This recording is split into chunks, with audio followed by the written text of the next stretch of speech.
All sunshine makes a desert, so the Arabs say.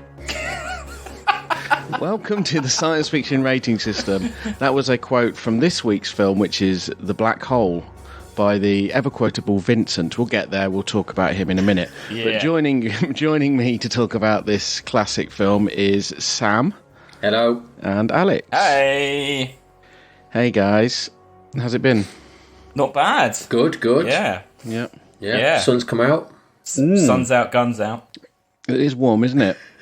I mean guns as in yeah. muscles. I don't mean it. It wasn't a war reference. Oh, God. All right, sorry. Oh, dear. Oh, no. You have to think about that. Oh, dear. Stop that. No, but yes, sun's out. Yesterday was literal T-shirt weather, which was nice. Yeah. Today was lovely in London. So this week we are going to chat about The Black Hole, which is part of our long-running Disney season. Part 2 of 3. Part 2 of 3 of the Disney season. Basically, we're going through all the sci-fis on Disney Plus, just mopping up any ones we haven't. And they're all flops, aren't they, as well? Dealt with. Oh, yeah, and they're all flops. Yeah. There seems to be a pattern, right? I don't know if this was a flop. It definitely... It's a critical flop, wasn't it, at least? Yeah. This was... It's pretty floppy. I think it was a confusing time for Disney, and they didn't really know what to do with themselves or this film. I think this film was one of the films that initiated the setting up of Touchstone, because this was a bit too adult, so they were like, oh, how can we make these films without making these films? So, Interesting. Yeah, so had you guys seen The Black Hole before? I don't think I had. I think I have. I didn't remember anything about it, but as I think we discussed last time, I had a toy of Vincent. I'm 100% sure I had a toy of that little Vincent. Older than me and you, Chris. Yeah. I'm so much older, you see.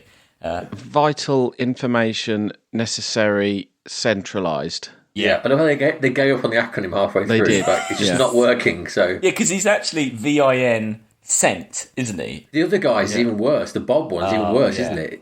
It's like battalion trash compactor or something stupid. Yeah. Biomass something. Biosanitation. That's it. Yeah. I think I had a toy from this, but I don't remember anything else about it. I recognise that robot, but I've never seen the film ever. Have you seen it, Chris?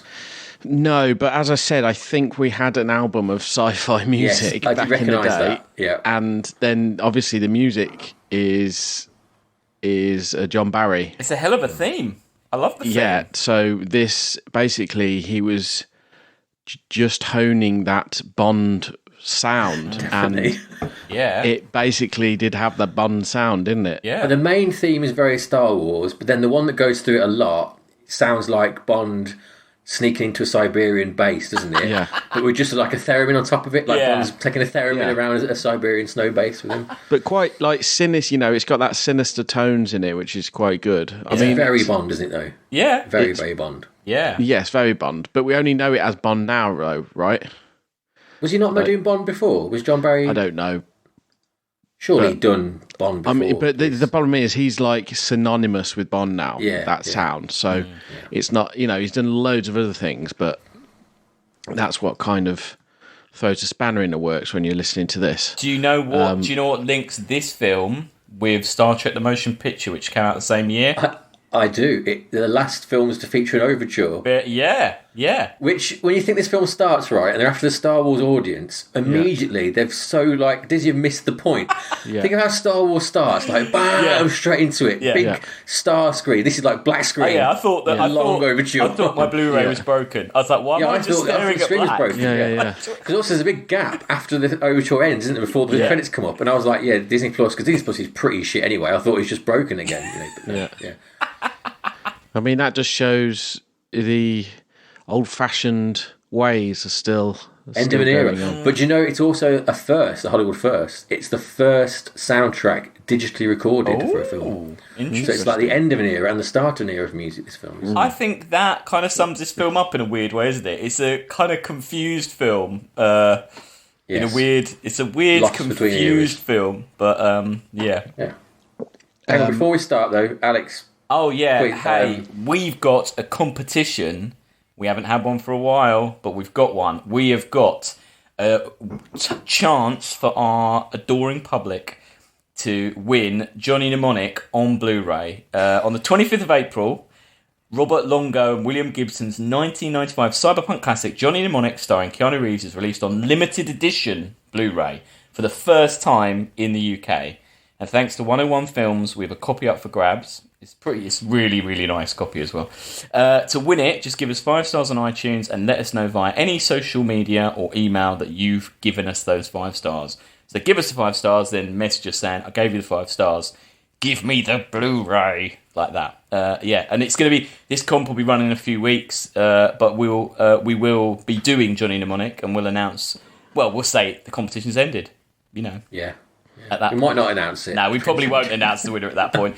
We'll probably forget, but never we'll mind. forget, and we'll let you do it during as well. So. Someone will email us in about 4 years, having listened to the episode. Yeah. Hey, where's my copy of... And then you'll look behind Alex's camera, he's like propping something up with a copy of Johnny Mnemonic. Yeah, it's already mine! Yeah, no. So there you go, that's our competition, and look forward to us doing that. That's an episode in the future to come. Bit of Keanu. Cool. Yeah. Cool. That sounds fun. Good luck, everyone, on that. So let's get back to the film. So we've had our overture, sat there, in the dark for 2 or 3 minutes. 6 minutes about that, isn't it? I mean, 2 minutes 20. I wrote it down, including the actual title opening credits is about weird, 6 minutes. Yeah. But you're treated to some nice John Barry. It's true. Yeah. But to be fair, this film he's got 2 songs, hasn't he? Really, the score isn't that long. There's the overbearing, Bond one, and there's the main Star Wars one. There's not a lot of music in this film, is there? No. You hear them an awful lot, those 2 songs. Yeah. The next time I notice it is literally like at the end when there's like a real sinister bass thing going on. Yeah. I was treated to a performance of Diamonds Are Forever by Dame Shirley Bassey 2 weeks ago at the BAFTAs. Wow. Nice. Oh, of course, BAFTAs, yeah. Oh, yeah, you were at the BAFTAs. How was the BAFTAs? It was good. Good. It was good. There was a 2-day hangover afterwards. But it was good fun. Couldn't she still belt it out? I can say she must be ancient. I don't know. Yeah. You can just tell, like, she's probably got a significant rider going on, like... 85. Bloody 85. Hell. Wow. I thought she would have gone home, because she was right at the beginning of the show, and she had an orchestra, and I thought, I bet, like, she says, okay, I'll do it. I need, like, $500,000. Give me an orchestra, and I'm going home straight after. But yeah, she actually turned up at the dinner, like, afterwards. Oh, wow. Which I didn't, like, so they must have sat her down somewhere and entertained her for like 4 hours. Entertained her. She didn't watch the show. Well, the show's not that gripping for 4 hours of just people like just talking shit. Actors talking shit about politics. What won Best Picture? I haven't even seen what was. It was the not June. The dog one, wasn't it? Power of the Dog. Yeah. June won a lot though, didn't it? It won a bit, but it should have won more. Best bit over that lot. Yeah. Anyway, I won't go into it. But yeah, it was a good night. Good. And nice. Yeah, so I noticed in this film we had the neon computerized black hole graphic, which we had so much of in the last film. Yeah, the way when it's in the background. Yeah. It does look like the one from all the ship films, doesn't it? It does look like that. Yeah. So basically we're on board this small ship with like some actors and a talking dustbin. Yeah. I don't believe any of these are space astronauts. No, they don't. I think they're actors. They are very much actors, aren't they? I mean, yeah. It goes like, but it goes in various stretches, doesn't it? Because Anthony Perkins as a scientist, you're like, nah, no, but okay. But then Ernest Borgnine as a scientist, you're just like, nah. No, he's a journalist. Oh, is he a journalist? Okay. He says late in the film when at the dinner with that bloke that he's a journalist. You always take a journalist along, of course, when you're doing space missions. Yeah. At least it explained the fact he's like wearing like an old man cardi and some slippers, because I thought initially that he was like, a member of this military complex and was just dressed how he wanted to. But no, he was a civilian along for the ride. Okay. The idea is they've just finished exploring deep space. Yeah. I don't know what. They're looking for life, aren't they? Because it's a strange crew. Yeah, it's a very strange crew. And they don't it doesn't seem like a very comfortable ship.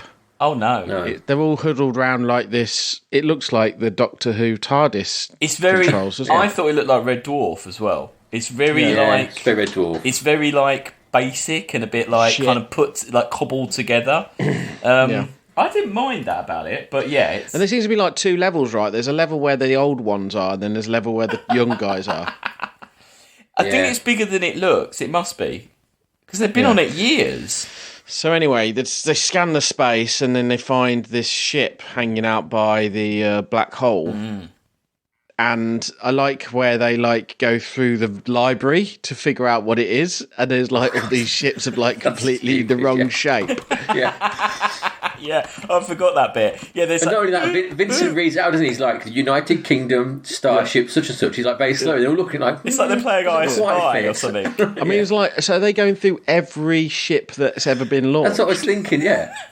It's lucky they got it 7 in, isn't it? Because how many are there? Yeah. And they only did one ship per country. Yeah. The design was never reused. And also, any of these ships. It's ridiculous because then the woman's like, oh yeah, my dad was on that ship. What, she's just completely forgotten what the ship looked like. Yeah. You'd think you'd remember. And it looks like, it is huge. Yes. We find out that it's mega huge. You think they'd know about it. Yeah. Or remember it. Yeah. Yeah, because when it pops up, there's a little bit of delay until they work it out. But like you say, that the female doctor, her dad literally went missing 20 years ago, never came back. You'd think he would be... And that one's called the Cygnus. Cygnus, yeah. And already, I was thinking, this film is a little bit like another film. That I feel there's another film that really ripped this off, or didn't really credit that it really ripped this off. Event Horizon. Yeah, Event Horizon. Yeah, it's the same film, and it even gets a lot closer to ripping off Event Horizon than you expect, basically. Well, they also keep calling the black hole the devil, don't they? Well, yeah, they go on about it. The devil lives in the black hole and things. Yeah, no, Event Horizon was hugely inspired by this, massive. Well, Event Horizon and black hole are kind of interchangeable terms as well, aren't they? Yeah. They even say Event Horizon in this film, don't they? They mention I think so, yeah. Horizon. Yeah. It's hanging out by the Event Horizon, this ship. Yeah. Great double bill, I would say. Event Horizon. How badly designed is Vincent? Oh, God, one of the worst. It's like someone... with Vincent, it's like someone said, okay, think of a robot, and then in every part of that robot, do the opposite of what would be a robot, because we can't have it look like anything from Star Wars. So, what kind of head... Oh, probably like a dome. No, it's got to look different to that. Or what kind of arms? Well, normal arms? No, they're little sticks with balls on the ends. It's so rubbish. It is like a bin. Looks like a bin, doesn't it? Yeah, it does. And they couldn't have not put eyes on it, because if they would have done R2 and the silent running ones, but not only that, which are much better. Yeah. By the end of the film, it's kind of been established that this is the most capable robot in the history of robotics. It's the best. He says quite a few times, nothing beats we were the best line of robots ever made. The best robots ever made. I think it must have a human brain in it, like the other ones. Do you know the eyes? You mentioned the eyes before, Chris. They were supposed to be electronic eyes. So that would make sense. Yeah, Vincent was originally supposed to have more elaborate electronic eyes based on electronic stock ticker type billboard, which would have given him a greater range of facial expressions. The electromechanical eyes didn't work properly, and the effect was abandoned at the beginning of principal photography. The other thing, you can imagine that first day they were like, should we just go with these? Just can you draw them on? Also, the other thing that was abandoned, the whole film was supposed to take place in a completely weightless environment. But technical difficulties. I thought their weightlessness is a bit weird in that first ship, right? Because they're pulling themselves around, but then they're all standing up the same way. But also, the actor's eye line is so clearly focused on whatever off screen is moving them around. When they're in that little room, you can see they're looking at whatever is pulling them across, intently. Yeah, basically, they had to rewrite the script so that the gravity returns when they get into the Cygnus, because they just couldn't do it long enough. It just wasn't working. I don't think it looks too bad for how old the film is. It's all right. There's not much, is there? Really, you don't really see much. Yeah, they kind of get it over with in the beginning to be like, ooh, and then when they get to the ship, they go, oh, there's gravity here, like really. Oh, thank God for that. Thank God we don't. I mean, wouldn't they all? If they've been on a long mission, their missiles would be all fucked. Oh yeah. You know, Vincent. Just to go back to him, he was voiced by Roddy McDowall, and do you know what his big role was? No. He's Caesar in Planet of the Apes. That's his. And you know who Bob was? No. The other one, it's Slim Pickens, from Doctor Strangelove. Oh, God. Who rides the bomb down. Yeah. That's the voice of... He's got a really annoying voice, Vincent.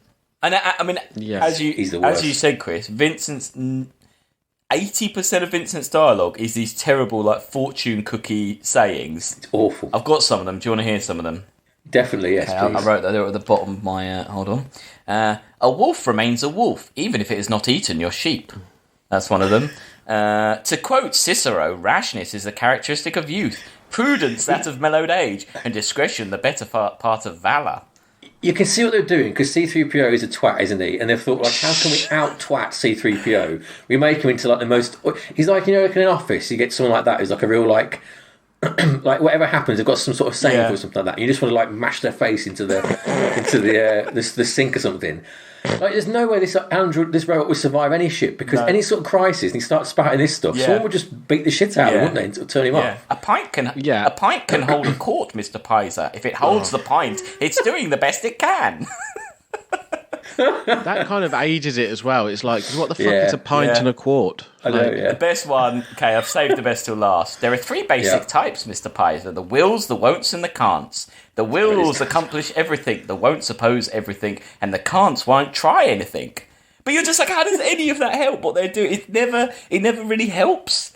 Like, well, no, he does actually. Towards the end, he says one of those, doesn't he? He says something like about like, oh, there's always another place to put your feet or something like that. And then the captain goes, brilliant, the escape pod. And they all go to somewhere different. It just feels like it's on some kind of random generator of like, when it doesn't know what to say, it just says these like stock sayings. He's so annoying. He's so annoying. But I found him to be so annoying, it actually kind of transcended annoying, and I thought it was quite brilliant after a while. Like, I just thought he was so committed to being annoying that I quite liked it. No. He's definitely committed, yeah. Okay. Only me that Cool, right, yeah. So the Palomino goes to dock with the bigger ship, and that takes about 10 minutes. Yeah. What do you think of the miniature work in this, Chris? You like the miniatures of the ships? Pretty shit. No, not a fan. No. I mean, the big one, I think, like, when you see the, it lights up. Yeah. Like that? I like that. That looks pretty good, I think. Yeah, I like that. Otherwise, it's... This always, whenever we watch, like, stuff from this era, like, it just underlines how good Star Wars was, doesn't it? Oh, yeah, definitely. Yeah. Like, just the design, just basic design is just so much better. And motion as well. It gets like motion so much better than because every other film around this era it's just a big static blob, isn't it? That's just flying a camera past. No one attempts anything like Star Wars did. Yeah. So they land. It like lands on a thing and then like gets lowered down. Vincent goes outside, doesn't he? That bit's... And this is one of the... You think this film is not going to have that many stupid bits in it. Vincent goes outside and they lose contact with him, and then it's revealed that the woman has a psychic link to Vincent. But it's not that she's psychic. She can't do it to anyone else, or even just the robot. Just the robot. She can't do it to any other human, and she can't even do it to any other robot. It's literally just this one robot that she can communicate with via ESP. Maybe she had like something installed, but it's like it's not like forward. It's not future proof, so she can only talk to that one. She didn't upgrade. That happens to be around. Yeah. It's such a weirdly pointless moment. Like, why have that in there? I guess they have to establish that for one other time later on. That's it. Yeah. Because you need a way for her to talk to the ship. Because obviously they obviously don't have any sort of communicators or radios. But it's so silly because obviously all the way through, if she had real powers, or from the very off, she'd go, "Oh yeah, this doctor's crazy. He's done all these terrible things." Like you would know instantly. It's so weird. There is a couple of references though to her intuition, isn't there? Like they say a couple of times, they go, "What does your like female intuition? What does that tell you?" Yeah. A bit when she says to like, this is skipping on a bit, but what's his name? The other doctor. Oh yeah. Auntie Perkins. When he's already said about 10 times, "I really want to work here. I love it here." And then she gets up and she goes into him and she goes, "Something's telling me you want to stay here." It's so random. I really didn't see that coming when they're like, "Oh yeah, Jane," or whatever. You're like, "Can you communicate? Can you get Vincent?" She's just like. Sort of like you know what I did like? You know the little like chipboard lapel things they have? You don't see those? They're quite nice. Oh, yeah. You were like with their rank on. Yeah, there's a tiny little circuit boards, aren't they? Yeah. I don't know what they do. You'd think they'd be a communicator, wouldn't you? They've all got them. Because even the journalists got them. So yeah, I thought they were communicators. No, but that would have made way more sense. Yeah. I mean, it'd be quite useful if she had access to like all of the computer mainframe via Vincent. Yeah. No. Because that would solve a lot of problems as well, wouldn't it? Yeah. I guess at least she doesn't just start saying these weird... Oh, no, she does say one of those annoying things, doesn't she? That's how they know Vincent's okay, because she goes, "Oh, Vincent says, a bird in the hand is worth two in the bush." Yeah. And they're like, "Oh, yeah, he's fine." Oh, God. It's so annoying. So then they get to the place...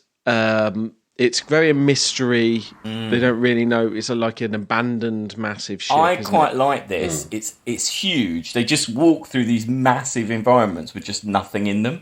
I quite like It's nice that. until the robots turn up and then immediately it's very janky. Stupid The robots. robots are stupid, yeah. But I do like the first shot when they first walk into the control room and there's two planets on the screens behind them. Big they never really established that again, do they? No, what that I is. like that. There's a nice look It's a painting. It looks like a painting. Yeah.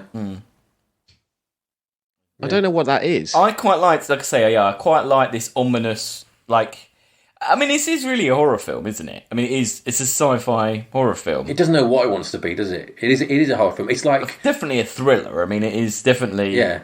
But Apocalypse Now meets Battle Beyond the Stars. Yeah. And there's not much substance to it, though, is there?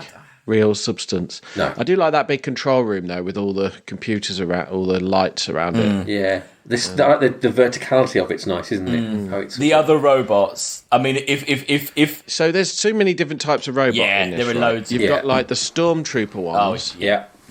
They're ridiculous. Really ridiculous. You've got the ones who are dressed in black. Yeah. Who are cyborgy ones. moping around. Yeah. Then you've got the big red one. Yes. Max. What's this? Maximilian or something. Yeah. He's like some sort of... He's pretty... I like his arms when they come out and start spinning and stuff. He's got like blenders on the end of his Blender arms. And he doesn't really have legs. He floats about, doesn't he? He doesn't just really walk.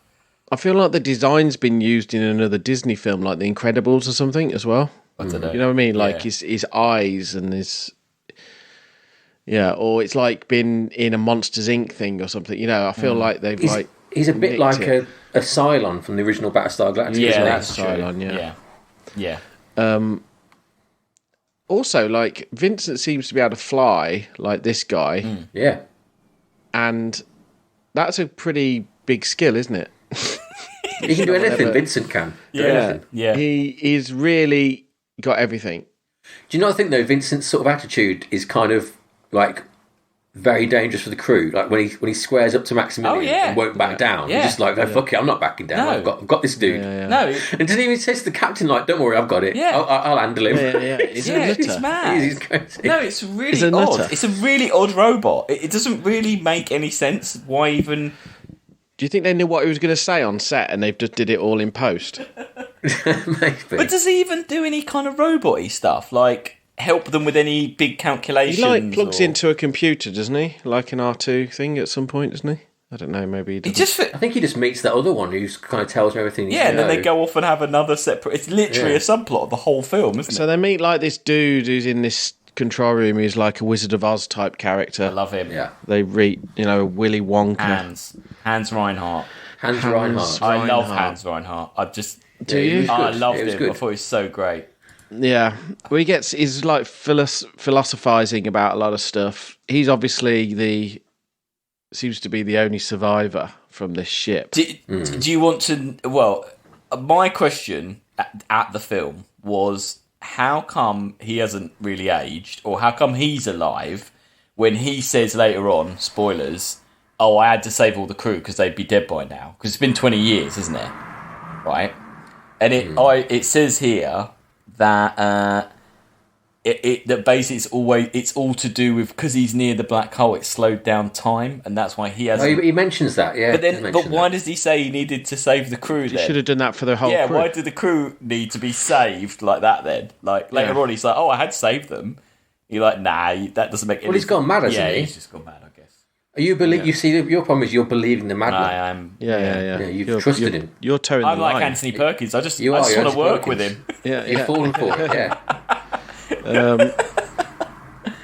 So then the crew go wandering, and it turned into a little bit of a Willy Wonka type vibe, doesn't it? So one guy finds all the clothes in the cabins. I quite like that. I liked that as well. I want them clothes. Oh, hell them yeah. clothes look good. Yeah, and he had those cool posters up as well. That was the best bit of design of the whole thing. Yeah. One guy ends up seeing a zombie, a robot funeral. Yep. Finds a garden, a really big garden. Oh yeah, then there's this hydroponics sort of bay thing. And a limping robot as well. A limping robot, which is interesting. And what does Vincent do? He goes to the local bar and starts roughing up with the robot. Yeah. He meets Bob. Yeah. First he meets Bob, who's like... he meets Bob at the shooting range. Bob is like an abused robot, basically, isn't he? He's been abused by Maximilian.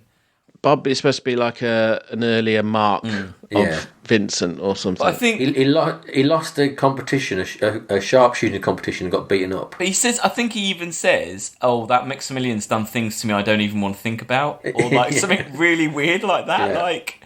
You know what's weird about it, though? Bob, right, when he meets, doesn't say anything about what's going on in the ship. No, right. No. You think he'd just download all that straight away, wouldn't you? Yeah. Well, he only agrees to do it after Vincent beats the black robot in a gun shooting match. Yeah. So what's Bob's motive? Why is Bob suddenly think, right, this guy's a good shot, it's time to reveal all about what's going on? Yeah. Bob's big plot hole, useless. really. Bob's useless. Bob is Biosanitation Battalion, which doesn't make any... And that got classic two uses. Yeah. Biosanitation, war. Yeah. And Star, which is the one who he beats, that stands for Special Troops Arms Regiment, which actually does that. Brilliant. That's fine, like that one. I love the idea that the robots have got like a R&R room that's just a shooting gallery. That off-duty robots. And then when he goes to put it shoot. back in his holster, and he can't spin it round because of the design of the gun, so he just goes. He just waves his arm around. Also, when he's trying to showboat, and obviously said to the actor, "You've got to be a robot, so you've got to do lots of herky jerky movements." Yeah. But he shoots over his shoulder, doesn't he? But he's so it's it doesn't really work as anything. It's so clearly a bloke just trying to do his best to do a robot shooting over his back. Yeah. Yeah, it's mad. And while they're doing that, all the grown-ups are having a dinner party in this ornate dining room. Oh, yeah. I loved the Reinhardt's red outfit in the tunic. It's a little bit the original Dune, actually, isn't it? Yeah.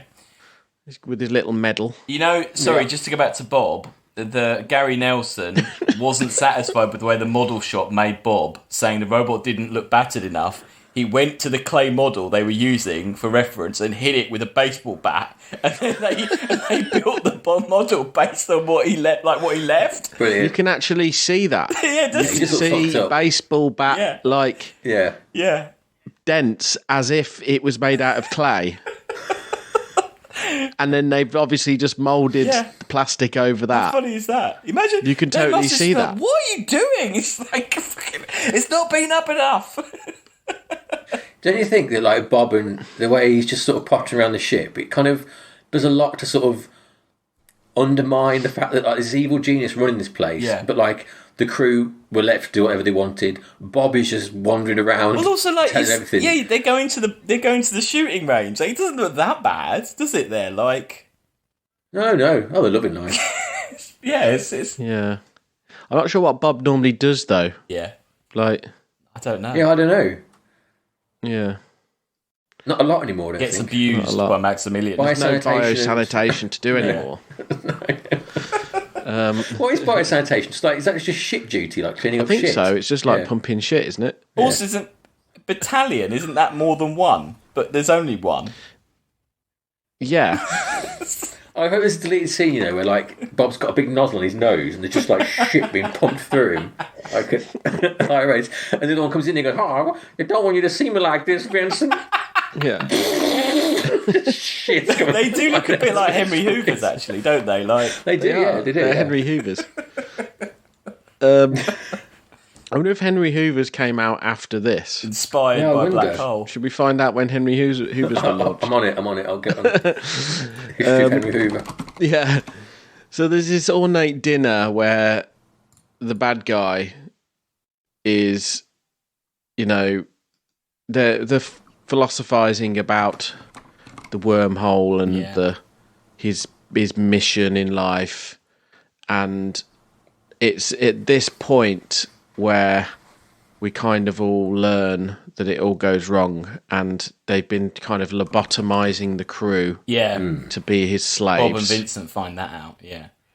I mean, it's pretty mucked up for a Disney film with a cute... Well, it kind of is. It's very Was odd. it a kid's film? Well, no. I would have liked them younger guys to be lobotomized, and it's like, where have the young guys gone? Yeah. I mean... This is the problem with... And then they take off a mask and it's one of them. Yeah, that would have been good.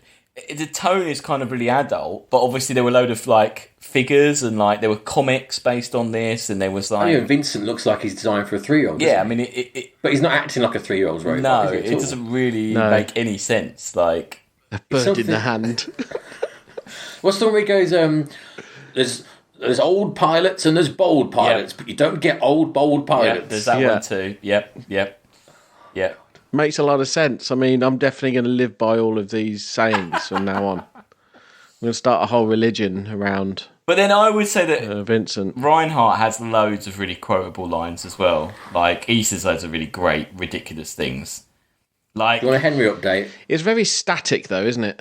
Go on then.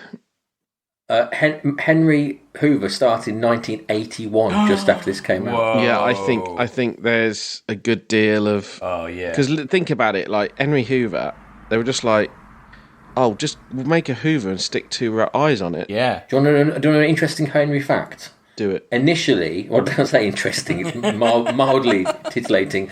Initially, Henry's face was printed onto the vacuum at point of construction, but...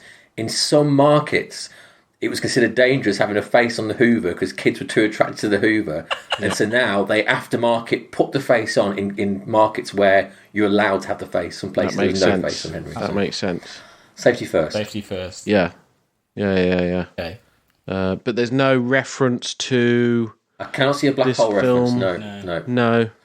It's saying that... Do you want to know the origin story of it? What's the origin story? Yeah, one evening at a trade show in the mid-1970s, Chris Duncan and a salesman, bored, dressed up one of their current commercial cleaners with ribbon, a Union flag badge, and something like a hat, then chalked a crude smile under the hose connector.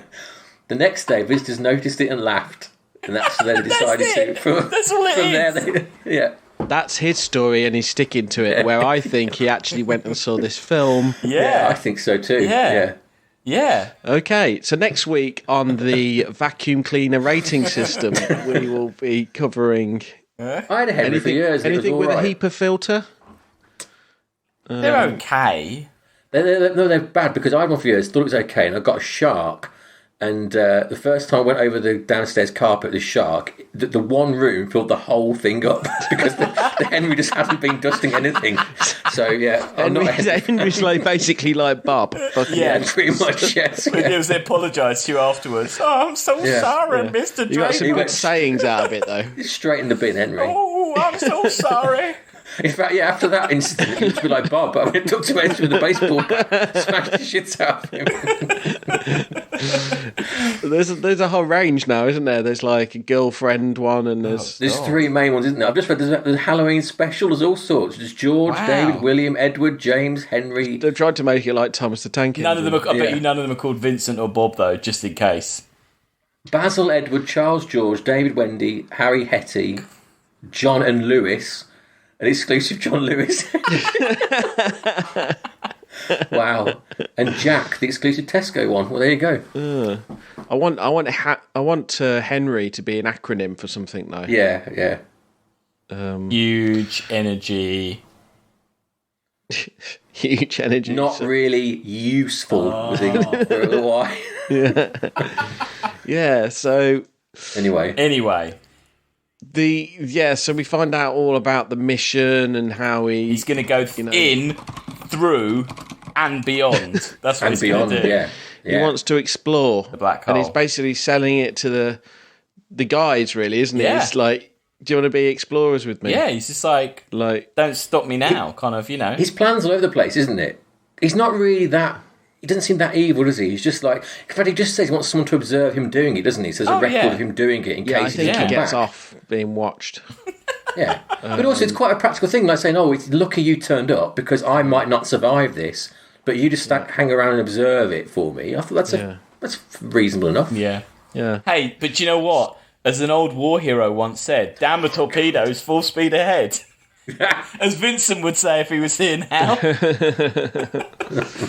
I just found another quote in my... They take the lady to be done in, to be made into they all separate, because Vincent and Bob are like finding out about that and doing the shooting competition. I'm trying to think of another film where there's like the two idiot ones like learn all the real that's true, information. Actually. Yeah, it's true actually, isn't it? They basically reveal the whole plot. It's without them. Well, it's kind of Star Wars, isn't it? Again, I guess C-3PO and R2-D2 are kind of the thread through it all, aren't they? Yeah. And then it's just not as overtly awful. I feel like a lot of cartoons though, they would like the two idiots would like go and actually learn what's going on. Yeah, I guess. Why this lot are in a dinner party. Yeah. It's like what's that Peter Sellers film? Chauncey Gardner. You seen that film? What's that film? No.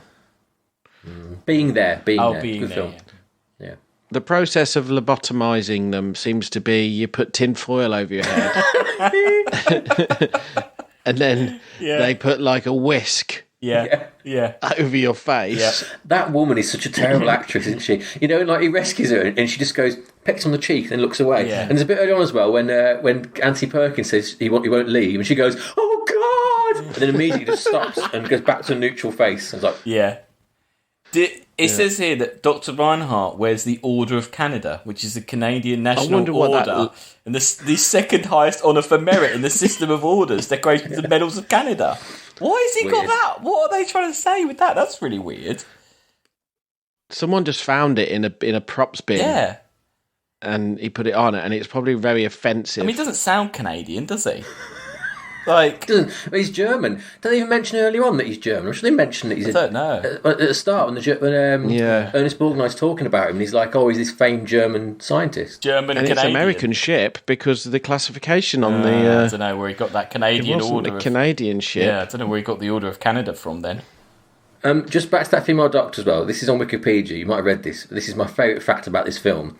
It's on Wikipedia, but it's from a great. What's the article's called? Jennifer O'Neill, non-look of the Irish, which is one of the greatest headlines ever. Right. Jennifer O'Neill, who's an actress, I'm just going to quote it all. Jennifer O'Neill was originally cast in the film, but was told she'd need to cut her hair because it would be easier to film the zero-G scenes with short hair. So she gave in and was drinking wine during the haircut and left the lot noticeably impaired. She lost the part because on the way home she had a serious car crash. Oh my God! So after getting drunk while cutting her hair for the role, and then lost it because she. Oh my God! Because she had the car crash, she couldn't do it. Having a car crash with short hair, and she doesn't even have the job. Yeah. Wow! Brilliant. Career ruined. Yeah. I've never heard of her, Jennifer O'Neill. So I mean, to be honest, I hadn't heard of the woman that was in the film. No.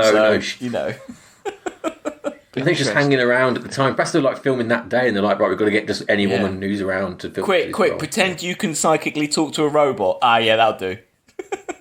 Because also, actually, they keep calling her young, don't they? And that woman is not young, is she? Not really, no. No. I mean, young compared to the rest of the crew, yeah, but... What is she, 50, 60, 70? Yeah. No, she was... Apparently, she was 36, plus depressing. She looks a lot older than that. That's younger than me. Oh, God. This is it now. You sort of see all these... People used to look older. Yeah, that's true.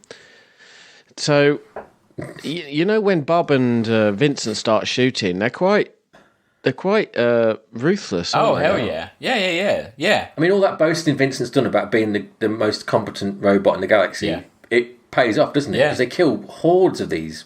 Oh, God, yeah. My favourite ones where they shoot one and it kind of falls on top of the other one. The other one, Yeah.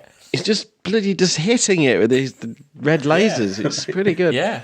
The lasers look pretty good in this, actually. I do like that sort of very, very bright, powerful laser. Because on some of these things, you feel like you don't have the power. It doesn't have the right power, right?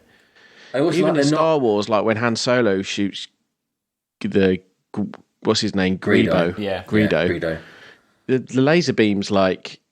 Don't you think in Star Wars they're too fast, aren't they? They're a bit more of a longer, like, blade on this, or like the longer effect. Yeah.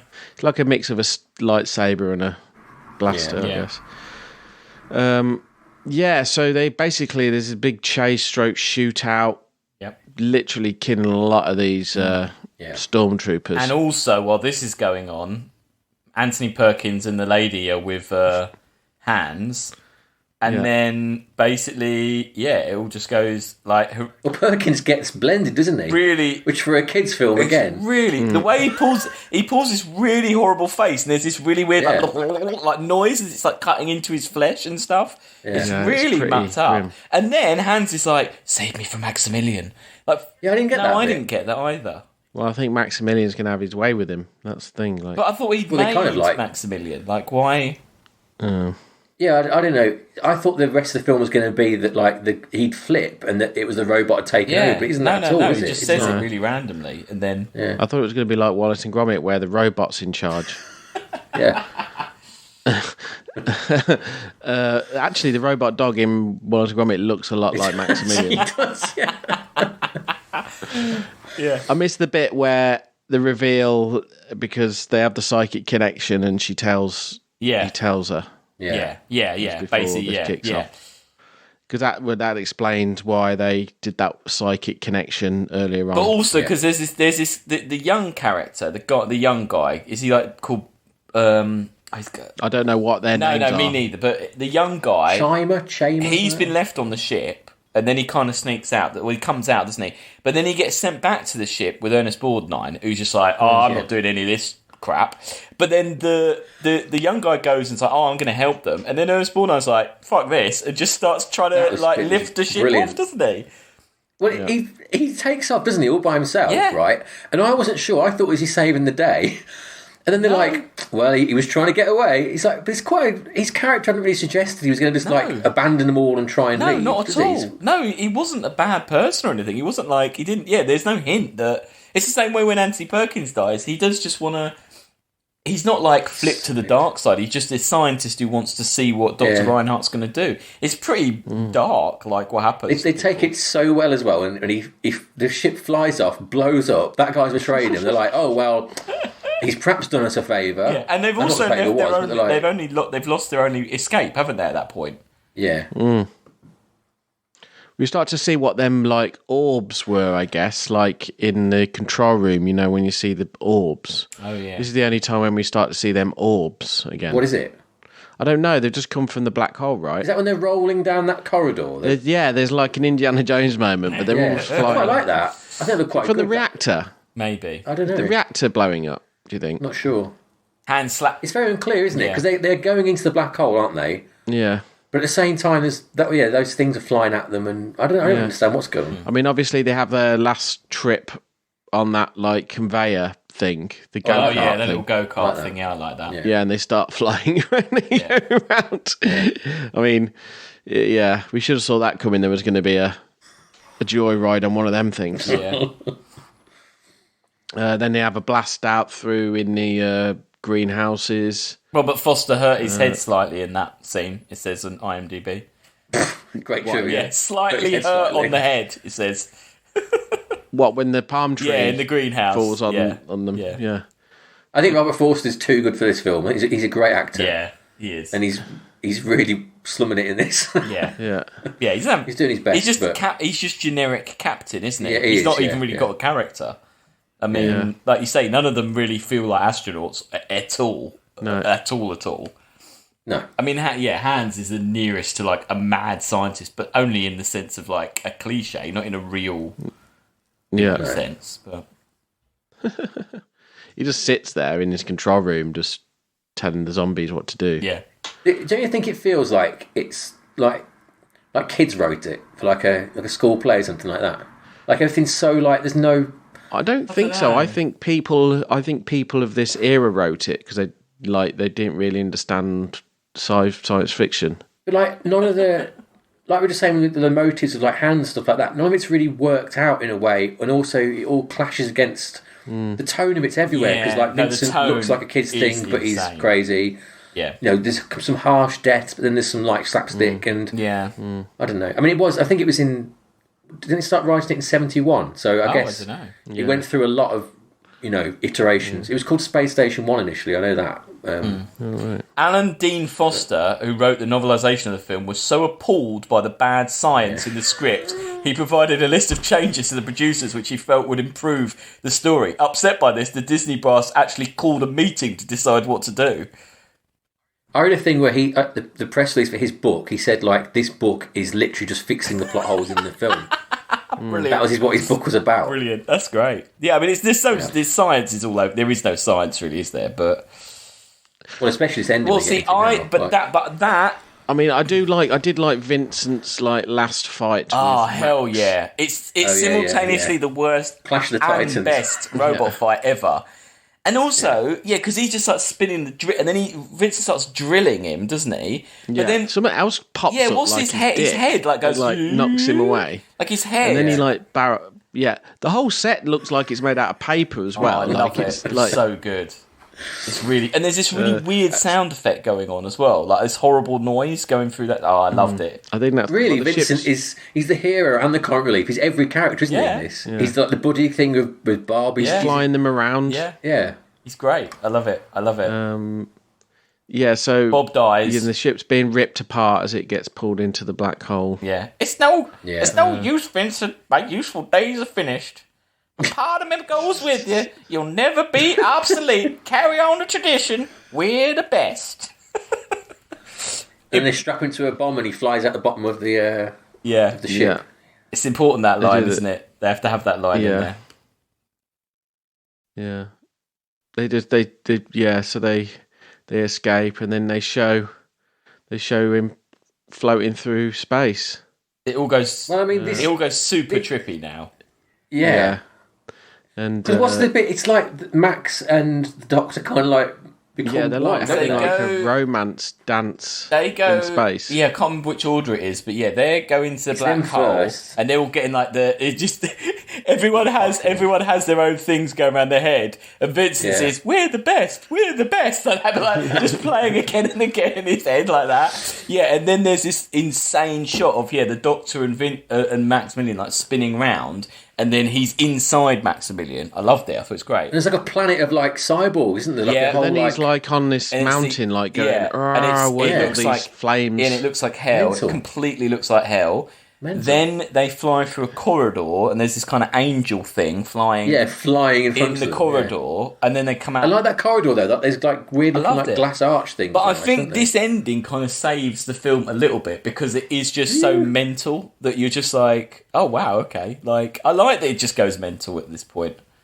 Like it's the only way it can go, really. Yeah, but good, it does it though. It's the only successful end to this film. Yeah, they really would it be better if they just went home? It would be a worse ending, wouldn't it, than this? Where they just I like it. They don't go to hell, do they? Pop out in front of. No, but I mean, like I like the idea that like the black when at the beginning, like you say, they keep going, oh, it's such a destructive force and all this and that, and you're like, oh, whatever. But then they're like, oh no, it is that. Like you are just saying it is that. Like I like that. Event Horizon, I think, was more successful. Yeah, Event Horizon probably does it better, but I like that. It'd be funny, right? If you just had this film and just cut in, the hell scenes from Event Horizon, cut that into the end of this film. Yeah. Or Vincent versus the creatures in Event Horizon. Vincent and Bob. Yeah. Bob just sprayed shit everywhere, just terrified. There was, weirdly, I sent you on the chat, there's like comics for this. So there were two comics that were the film, and then 2 comics that were like after adventures. And the 4th one is the one I sent you, where the cover is literally a UFO, a dinosaur, and then them. But Bob is in all those like he survives and is in the comics for some reason. He was in a spin-off computer game as well, apparently. Computer game? What's... Yeah, like a really early for the TRS... wow. Is it TRS-80? Yeah, I think it's like a learning sort of maths game, but Vincent was the star of that as well. Okay. So. So they like float off into like, it looks like it's... what is it, like an eclipse or something? Yeah, it's some sort of planet. Yeah, they're all right, though.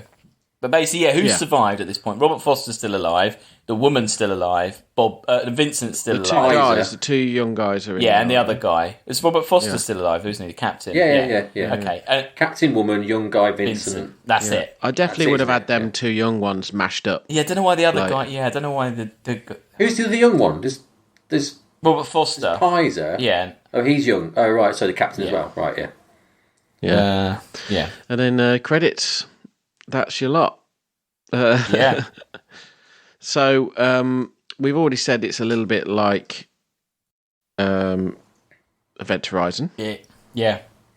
Is it like it's like a few other things? Actually, don't you think it also feels a little bit like an episode of it's like a bit like a TV show? Like you kind of can imagine these guys on other adventures, like the way that I'm not saying they're good characters, but you could kind of imagine them on another. At certain points in the film, maybe, but like the start of the film is like Alien. Yeah. And then it becomes like, the end's like 2001. The middle's like, I don't know, God knows what. Yeah. Apocalypse Silent Now, Running. and then Silent Running, all sorts of weird stuff. It's all over the place. Yeah, it is all over the place. Yeah. But this is very early. This is early in all of them things, right? It's post Star Wars. Post Star Wars. It is post Star Wars. Yeah. Where is Silent Running on our? Because Silent Running has that excuse that it's too high Silent Running, but that has the excuse that it is before Star Wars. Silent Running. What did before we rank it anyway? What does everyone think? Could you final thoughts? I don't know. I was bored. Oh. Yeah. I was bored. I just thought it was silly. I did think it was silly. It didn't have a proper hook to it. It didn't have a feeling like Star Wars does. No. Does it? It didn't have this whole psychic thing kind of threw me a bit as well, because I don't know if they're just like trying to do a little bit of the Force or something. There's like lots of little elements mashed in, wasn't there? Yeah. I bloody loved it.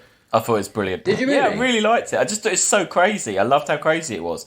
I can see that it's really flawed, that the tone's all over the place, but I just thought it was nuts. But I like kind of bad. I could enjoy the bad bits, and you love bad. I do quite like bad films, and I enjoyed the bad bits, and I liked it. Just was a bit nuts, and it's like this is a kind of kids film, but kind of really dark, and I love the hell bit at the end, and like I like those. Just like I say, those bits, and I like how empty the ship is. I like that they didn't feel the need to have it's kind of creepy. It was kind of ominous and a bit. It's called No Money. Yeah, I guess. I get what you're saying, Alex, but for me, I feel like not enough happens. It's not. I mean, really, they find a ship, have dinner, it goes wrong. That's the film, isn't it? I guess, but I guess it is that. This is like a pantomime compared to like our top film, Alien. Oh no, I mean, I'm not going to say it should be big on the list, but same year. I was just like, I enjoyed Reinhardt. I thought it was a good villain. I was. There's some good performances in it, but there's some awful performances, and I think it's just tonally it's all over the shop, and it is just too. If what happens in this film happened in the first half an hour or something, and there was more to it, then maybe I'll be more on board. But for me, it was just too slow. Okay. It was far too slow. I mean, I'm not going to fight for it to be high or on the list or anything like that. I'm just saying I was pleasantly surprised. I enjoyed it. Maybe it did struggle because it is high concept. It's not like Alien where it's literally a monster. Yeah. I mean, it's weird, isn't it? Because, like, was it supposed to be a kids' film? I'd love to know what the. I don't think it was supposed to be a kids' film. Surely it was. Then what's Vincent doing in it, looking like that? You know. I don't know. No, why were they making Happy Meals of him and things like that? It's all over the shop. But maybe Disney just didn't know what they were doing either. They couldn't work it out. Yeah. That's why they had to invent Touchstone Pictures to be like, look, this reminded me of that film where they're in like that cylindrical like base and they go to different levels. Andromeda Strain. Yes, that one. Oh yeah. That was tonally more on, like, that was a serious film, wasn't it? It was an adult film. It's quite a lot like Star Crash, really, isn't it? It is quite Star Crash. But Star Crash knows what it is more. Star Crash is more campy and sort of... Yeah, that's true. This is campy, but it's not trying to be. This wants to be... I don't know what it wants to be, really. I can't work out. It's because it still takes itself seriously, I think, as well. That's the problem. It's like taking itself seriously when it's... Definitely. Like, you're doing that Kubrick ending, but you've got, like, fucking Dusty Ben in there with you. Like, what's going on? All the things you're saying are why I liked it. It's just so nuts. Like, I don't know. Because they're going, so what's your point? Yeah. I mean, I would probably, if I had to say a number, I'd say right bang below another film that is also terrible that I like, Masters of the Universe, 134. It can't go above Spaceballs, this film. Oh, okay. All right. Fair enough. Where's Spaceballs? 137. I'm not precious. I just thought Masters of the Universe is another ridiculous film. That's a little bit high. I don't think it's like bottom of the list bad, but I think it is sort of... I would put it like... Where's Battle Beyond the Stars? Is that... Oh, yeah. That is a good one. Because that was all right, wasn't 183. Yeah, that's the sort of area I'm looking at. I mean, it's another one, isn't it? Like Star Crash, it's always post Star Wars kind of. Yeah, I'm all right with that. I'm not gonna be. I remember enjoying Battle Beyond the Stars more, to be honest. It's better a long music, time ago. Better theme tune.